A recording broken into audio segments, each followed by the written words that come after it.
ଗଛ ଲଗା ଆରମ୍ଭ କରିଦେଲେ। ଏହା ବିରୁଦ୍ଧରେ ଲଢ଼ିବା ପାଇଁ କାହାରି ସାହସ ନଥିଲା।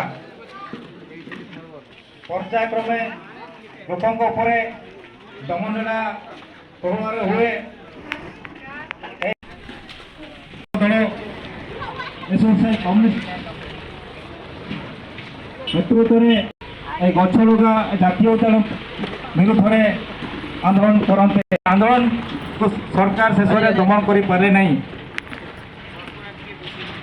শেষে দুর্গা আমরଙ୍କୁ জেল ভিতরে পুরাই বিষ দেই তাଙ୍କୁ মারি দিয়াগলা।